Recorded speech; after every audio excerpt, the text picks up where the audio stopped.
잘 모르고 하는 이야기입니다. 구약 성경 곳곳을 보시면 부모에게 순종하고 효도하는 것이 얼마나 중요한 가르침인지를 우리에게 잘 알려주고 있습니다. 제가 우리 주보 설교 노트에 보면 몇 구절 성경을 인용해 놓았습니다. 출애굽기 21장 11절, 레위기 20장 9절, 신명기 21장 18절에서 21절, 잠언 30장 17절. 여러분 나중에 한번 이렇게 찾아보시면 여러분 확인하실 수 있을 것입니다. 하나님은 불효에 대해서 얼마나 무섭도록 징벌하고 계시는지를 계속해서 강조하고 또 강조하고 있습니다.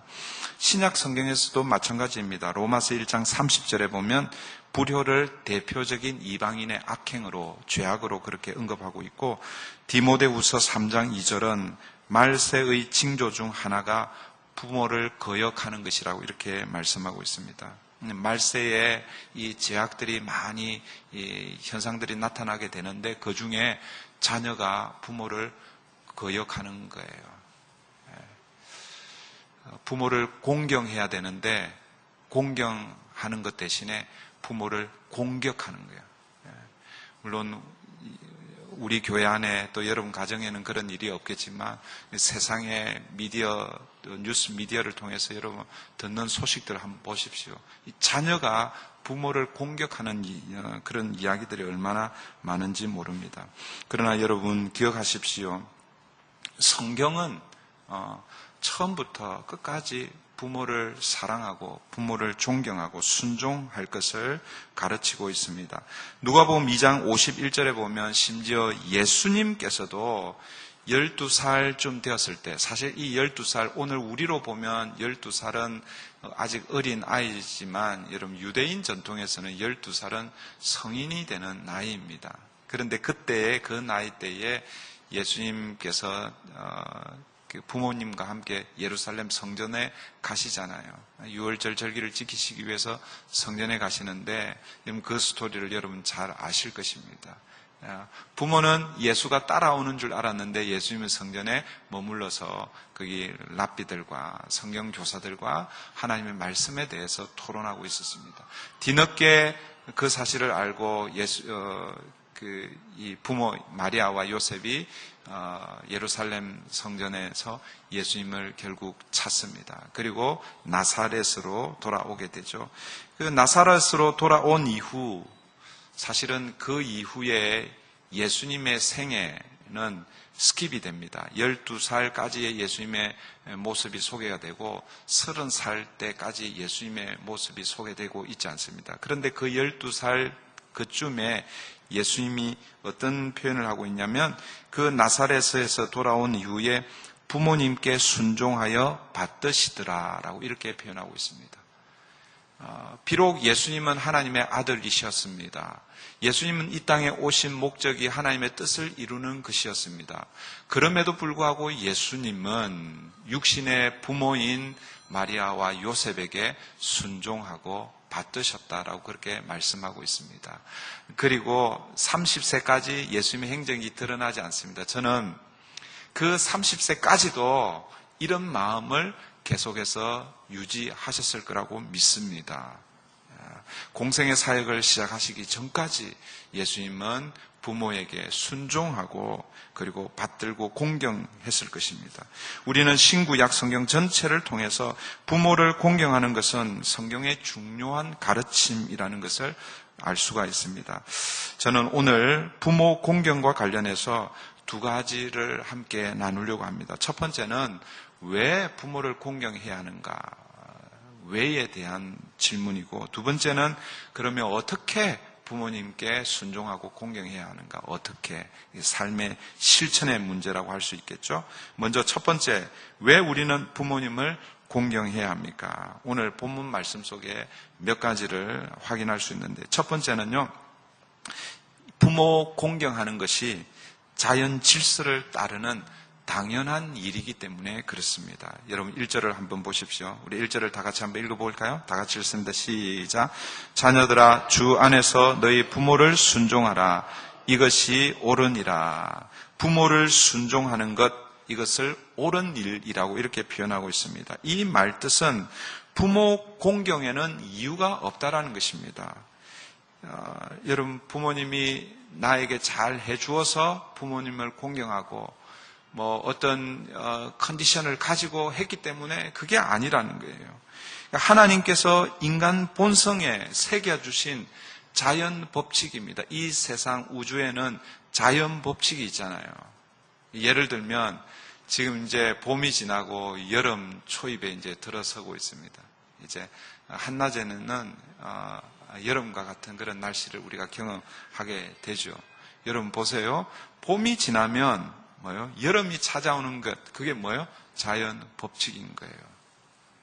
그는 자연스럽게 오는 거예요. 당연한 것입니다. 무슨 이야기입니까?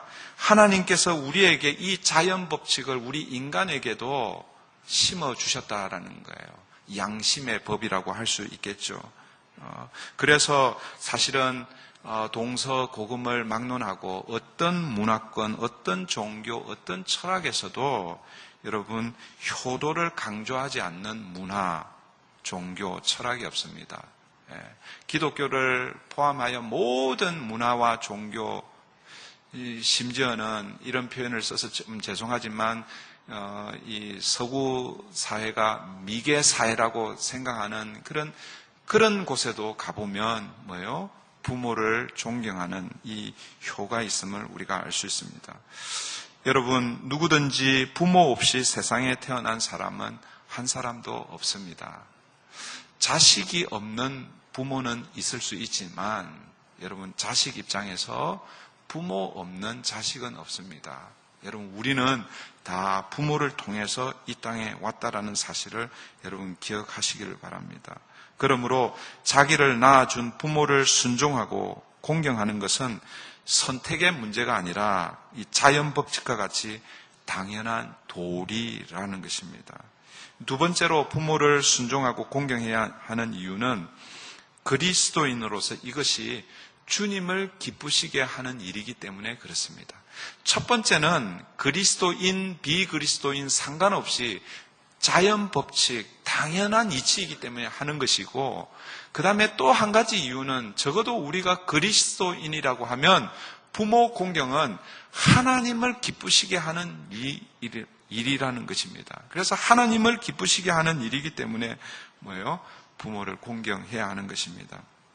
서신서에 보면 쌍둥이 서신서가 있다, 이렇게 이제 설교자들이 그렇게 이야기합니다. 무슨 얘기냐면 예를 들면 로마서나 그리고 갈라디아서는 분량의 차이가 있지만 주장하는 핵심 내용이 비슷합니다. 그래서 로마서와 갈라디아서를 쌍둥이 서신이라고 이렇게 얘기하고, 또 오늘 우리가 보는 이 에베소서와 골로새서도 쌍둥이 서신이라 이렇게 얘기합니다.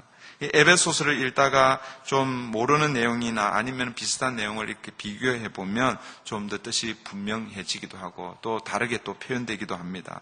골로새서 3장 20절 말씀을 보면 에베소서 6장 1절의 말씀을 조금 다르게 표현하고 있는데 저는 그것을 확장했다라고 이렇게 봅니다.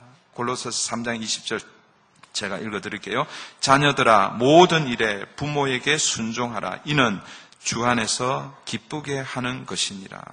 부모를 순종하는 삶을 하나님을 기쁘시게 하는 삶이라고 이렇게 표현하고 있습니다. 여러분, 에베소서에서는 부모를 순종하는 것이 이것은 당연한 옳은 일이라고 그러는데 그 옳은 일, 그것이 뭐예요? 하나님을 기쁘시게 하는 일이라는 것입니다. 그러므로 내가 적어도 그리스도인, 신앙인이라면 부모님께 순종하고 부모님을 공경해야 하는 것입니다. 세 번째로 우리는 왜 부모님을 공경해야 합니까? 2절 말씀 우리 같이 한번 읽을게요. 다 같이 읽습니다. 시작. 내 아버지와 어머니를 공경하라. 이것이 약속 있는 첫 계명이니. 세 번째 우리가 부모님을 공경해야 하는 이유는 계명이기 때문에 그렇습니다. 계명을 다르게 표현하면 명령이라고 할 수 있습니다. 여러분, 명령은 여러분 반드시 지켜야 하는 것이지요. 계명은 하나님께서 우리에게 주신 이 계명은 반드시 지켜야 하는 것입니다. 특별히 이 계명은 이 에베소서의 첫 계명이라고 이렇게 얘기하는데 이 계명이 어디에 나타납니까? 바로 십계명에 나타나고 있죠. 여러분, 십계명은 하나님께서 인간들이 지키기를 바라시는 가장 기본적인 삶의 기준입니다. 처음 네 계명, 여러분 잘 아시다시피 첫 번째부터 네 번째 계명은 하나님과 인간과의 관계에서 지켜야 할 계명, 명령들이고, 그 다음에 다섯 번째부터 열 번째 계명은 인간과 인간 사이에서 지켜야 할 계명인 것, 우리가 이미 잘 알고 있습니다. 그런데 이 사람들 사이에서, 인간과 인간과 사이에서 지켜야 할 계명 가운데 첫 번째로 등장하는 계명이 뭐라는 겁니까? 내 부모를 공경하라라는 계명이라는 것이죠.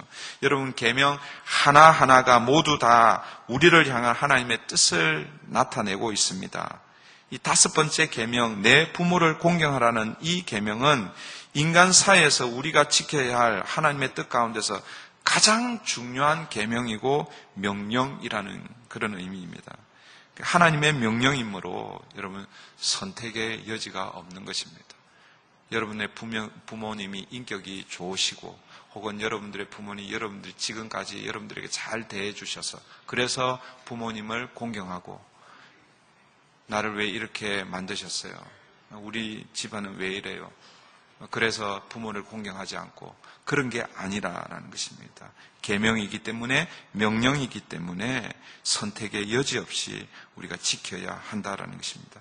그런데 이 첫 계명은 오늘 말씀해 보니까 약속이 있는, 약속이 따라오는 계명이라고 그렇게 말씀합니다. 어떤 약속입니까? 우리 2절, 3절을 다시 한번 읽겠습니다. 다 같이 읽습니다. 시작. 내 아버지와 어머니를 공경하라. 이것이 약속 있는 첫 계명이니 이는 내가 잘되고 땅에서 장수하리라. 하나님께서는 부모에게 순종하고 공경하는 자에게 오늘 복을 약속하고 계십니다. 그럼 어떤 복입니까? 이는 내가 잘되고 땅에서 장수하리라. 먼저 잘되고, 잘된다고 말씀하고 있습니다. 형통의 복을 의미하죠. 그리고 땅에서 장수하리라. 오래 사는 장수의 복을 말씀하고 있습니다. 여러분 가운데 잘되기를 원치 않는 사람 여기 있겠습니까? 다 하는 일마다 잘 되기를 원하죠. 그리고 또 형통 가운데 잘 되는 것뿐만 아니라 오래 사는 것, 장수하는 것 싫어할 사람 아무도 없을 것입니다. 그런데 여러분, 이 형통과 장수의 복을 무엇과 연결시키고 있습니까? 부모를 공경하는 이 계명과 연결시키고 있다라는 것을 여러분 잊지 말아야 합니다. 사랑하는 성도 여러분, 하나님께서는 우리의 형통과 우리의 장수를 부모 순종하는 그 계명의 약속으로 주셨습니다. 이런 축복이 저와 여러분에게 있기를 바랍니다. 첫 번째 부분을 우리가 살펴보았습니다. 우리가 왜 부모님을 공경해야 하는가? 자연 법칙입니다. 당연한 이치입니다. 그리고 신앙인으로서 하나님이 기뻐하시는 일입니다. 그리고 이것은 계명, 명령이기 때문에 그렇습니다. 자, 이제는 크게 두 번째로, 그러면 우리는 어떻게 부모님을 순종하고 공경해야 할까? 이 두 번째, 이 말씀은 실천에 관한 것이죠. 첫 번째로, 어디서부터 출발하는 것이 좋은가? 첫 번째는요, 부모를 인정해 주는 것입니다. 다르게 표현하면 부모의 권위를 인정하는, 여기서부터 여러분 출발해야 합니다. 여러분, 하나님께서 우리 부모를 세워주셨다, 우리에게 부모를 주셨다라는 것을 여러분 깨닫게 되면 부모의 권위를 인정할 수 있습니다. 다시 무슨 얘기냐면, 여러분이 부모를 선택해서 이 자리에 있는 분들은 아무도 없습니다. 간혹 자식은 선택할 수 있습니다. 오늘 제도 하에서, 그죠? 입양을 하거나 그렇게 해서 자녀를 선택할 수 있습니다. 그런데 여러분, 자녀가 부모를 선택할 수는 없습니다. 입양되는 아이가 부모를 선택하는 거 보셨어요? 그런 거 혹시 있을지는 모르겠는데, 여러분, 입양되는 아이도 여러분 자기가 낳지는 않았지만 부모에 의해서 선택하는 것입니다. 이 부모의 자녀가 부모를 선택하지 못한다라는 이 말은 어떤 의미냐면요, 하나님께서 부모를 선택해 주셨다라는 그런 의미입니다. 그렇기 때문에 부모의 권위를 우리가 인정해야 하는 것입니다. 여기서부터 부모 공경은 시작된다라는 것을 여러분 기억하십시오. 두 번째, 어떻게 부모님을 공경할 수 있습니까? 두 번째는 부모의 말씀을 귀담아 들어야 합니다.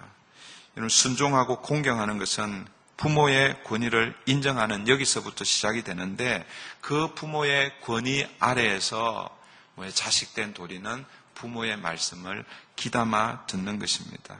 여러분, 자녀들이 부모의 말을 귀담아 듣지 않는 경우가 많습니다. 저도 이제 아이들이 셋이 있는 건 이제 여러분 다 아시죠?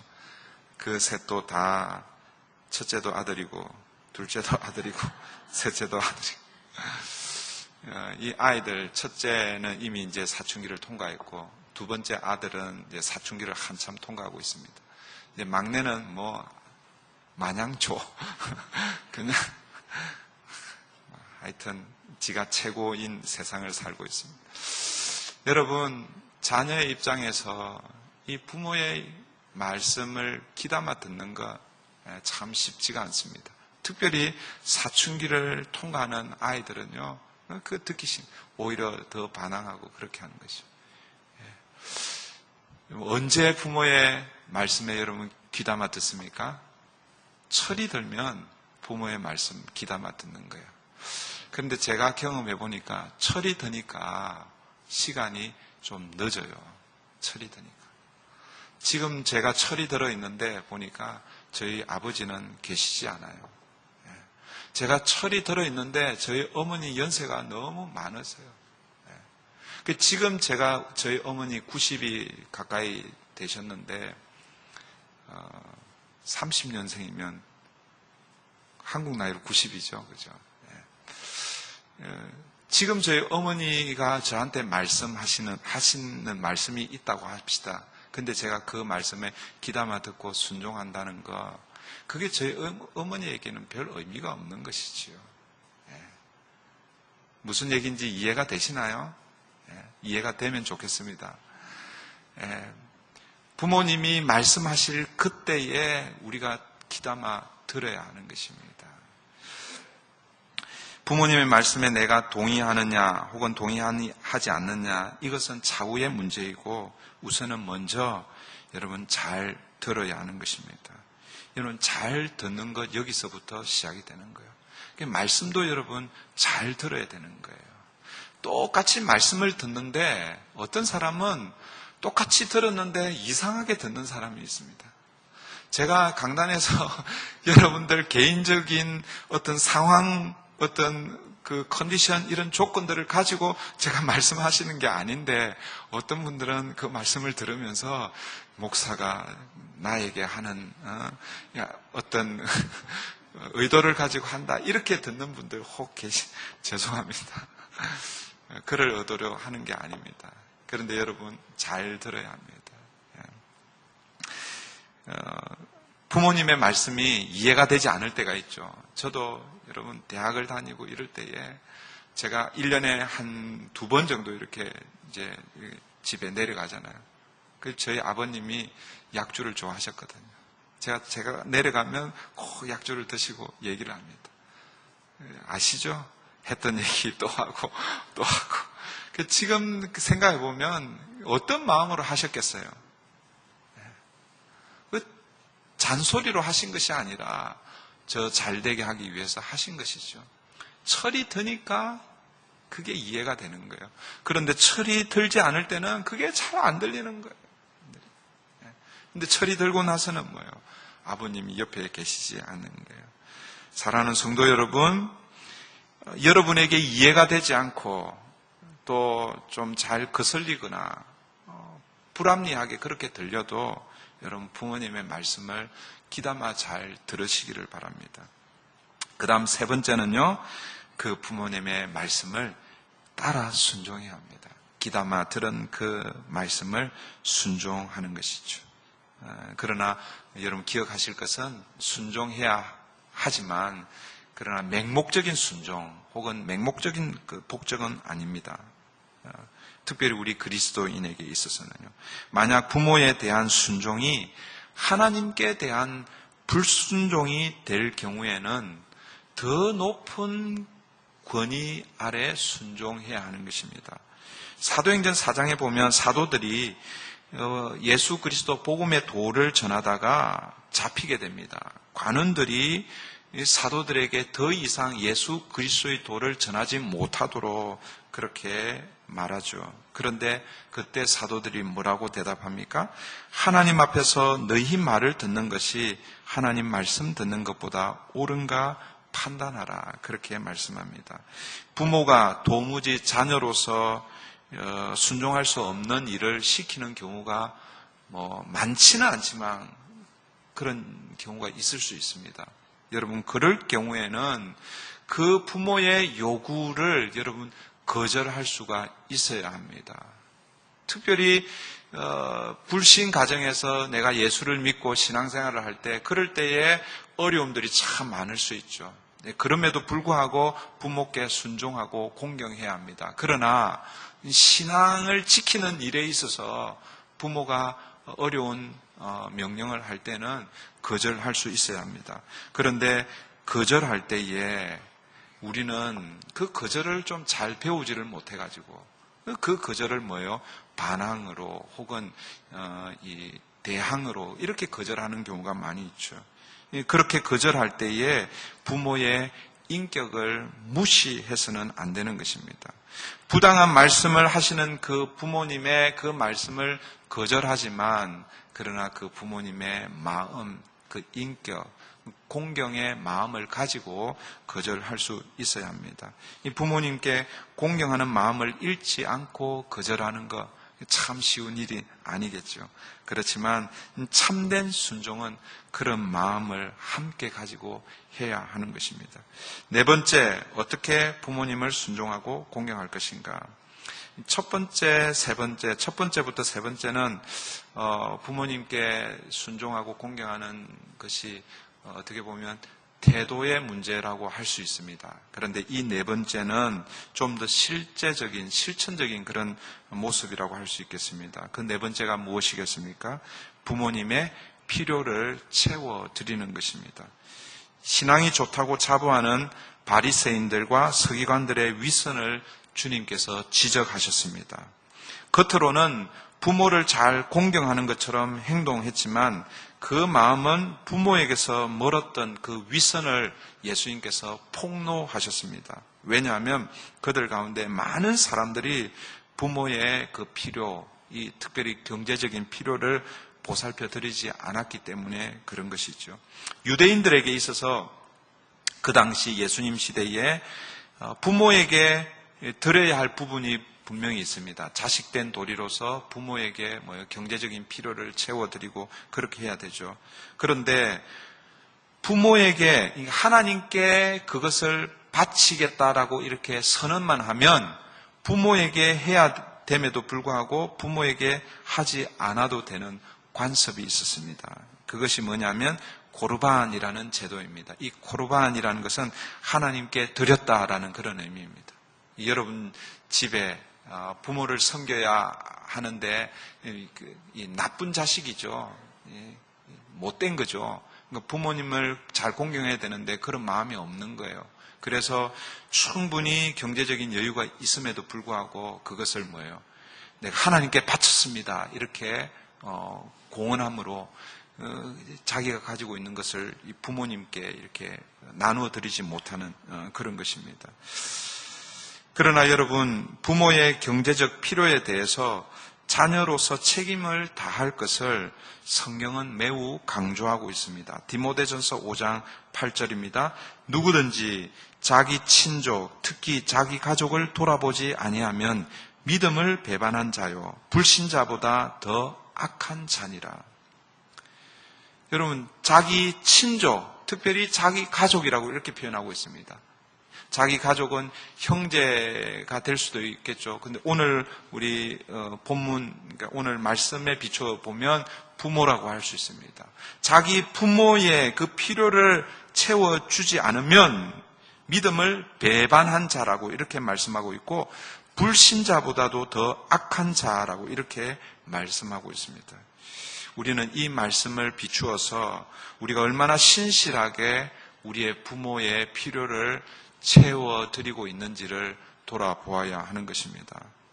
여러분, 경제적인 필요만 채워드리는 것뿐만 아니라 정서적인 필요도 채워드려야 합니다. 여러분, 부모님이 나이가 드시고, 그리고 요즘은 다 뭐예요? 핵가족이라고 그러잖아요. 부모를 모시고 사는 경우가 많지가 않습니다. 그런 경우에 어떻게 됩니까? 부모님이 외로움을 많이 느끼는 것이죠. 소외감을 느끼는 경우가 많습니다. 그게 뭐예요? 정서적인 그런 필요인 것이죠. 경제적인 필요만 채워주고 내 할 일 다 했다. 여러분, 그러면 반만 하는 것이죠. 정서적인 필요도 채워야 하는 것입니다. 같이 살지 않으면 자주 방문해야 되고 또 전화나 혹은 문자 이렇게 해야 되는 것이죠. 근데 어떤 경우에는 같이 살아도 정서적인 필요를 채워주지 못하는 경우가 있습니다. 한 집에 같이 살지만 뭐예요? 그냥 돌보지 않는 경우가 있을 수 있죠. 경제적인 필요 그리고 정서적인 필요 다 채워야 합니다. 그리고 마지막 하나를 더 말씀드린다면 신앙의 필요도 채워야 하는 것입니다. 신앙의 필요가 무엇인가?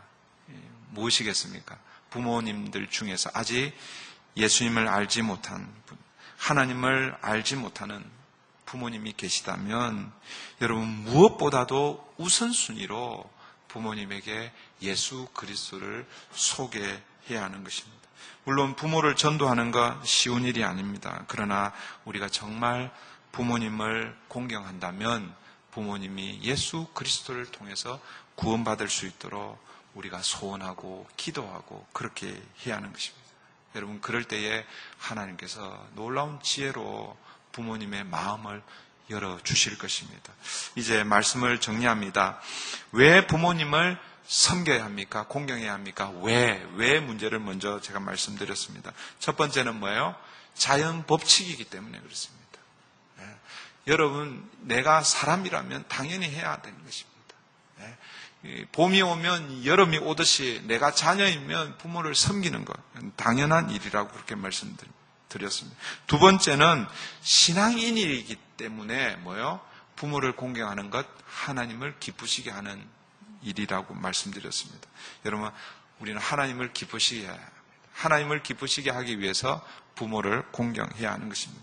세 번째는 그것이 우리를 향한 첫 번째, 우리 인간을 향한 첫 번째 계명, 명령이기 때문에 그렇습니다.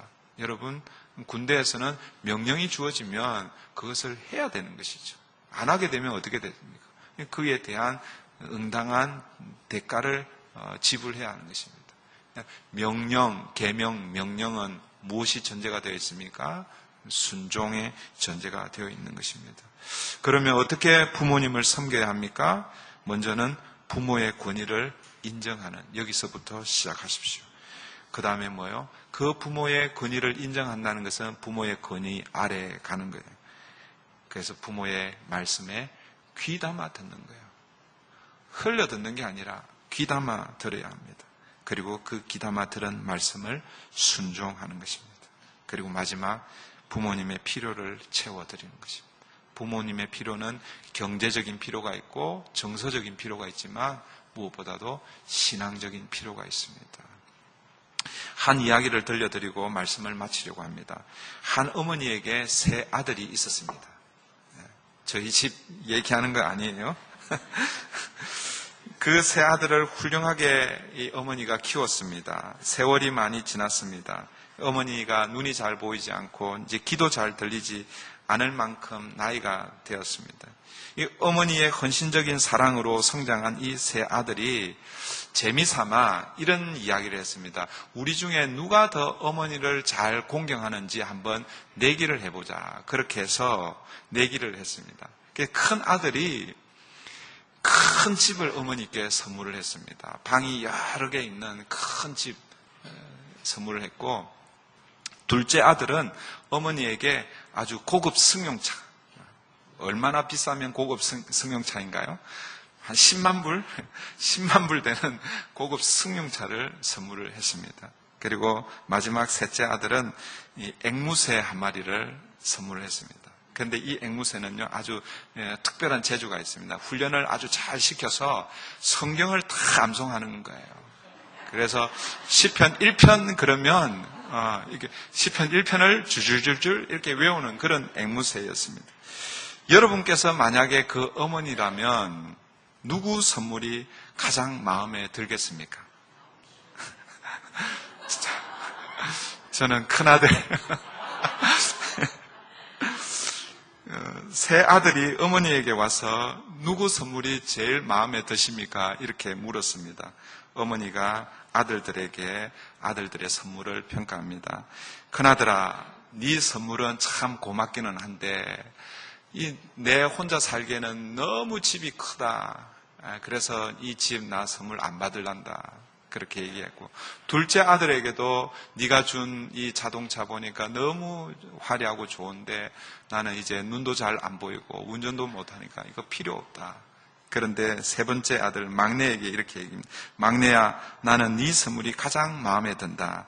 네가 보내준 통닭은 맛있게 잘 먹었다. 성경을 줄줄 외는 이 앵무새를 이 눈이 잘 안 보여가지고 이 닭인 줄 알고 통닭으로 어머니가 구워 드셨습니다. 여러분, 우스갯소리이지만 의미가 있습니다. 우리가 효도를 어떻게 하고 있는지 또 어떻게 효도를 해야 하는지 보여주는 이야기입니다. 우리는 효도를 하면 어떻게 합니까? 부모님에게 무엇인가 선물을 드리고 잘 해드리고 이렇게 하면 효도라고 이렇게 생각합니다. 그리고 또 내가 원하는 것, 어머니와는 상관없이 내 입장에서 그렇게 어머니에게 하는 경우가 있죠. 그런데 여러분, 이 효도라는 것은 먼저 뭐예요? 부모님의 마음을 읽는 겁니다. 그래서 여러분, 귀담아 들어야 됩니다. 우리 어머니 혹은 우리 부모님이 무엇을 원하는지 그것을 해야 하는 것이죠.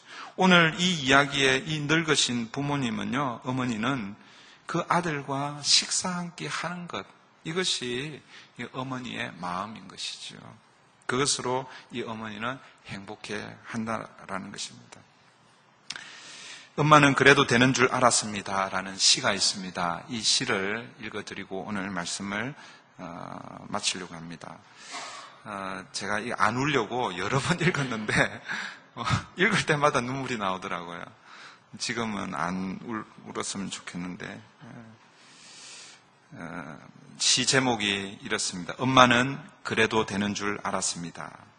하루 종일 밭에서 죽으라 힘들게 일해도 엄마는 그래도 되는 줄 알았습니다. 찬밥 한 덩이로 대충 부뚜막에 앉아 점심을 때워도 엄마는 그래도 되는 줄 알았습니다. 한겨울 냇물에서 맨손으로 빨래를 방망이질 해도 엄마는 그래도 되는 줄 알았습니다. 배부르다, 생각 없다, 식구들 다 먹이고 굶어도 엄마는 그래도 되는 줄 알았습니다. 발 뒤꿈치 다 해져 이불이 소리를 내도 엄마는 그래도 되는 줄 알았습니다. 손톱이 깎을 수조차 없이 닳고 문드러져도 엄마는 그래도 되는 줄 알았습니다. 아버지가 화내고 자식들이 속을 썩여도 끄떡없는 엄마는 그래도 되는 줄 알았습니다.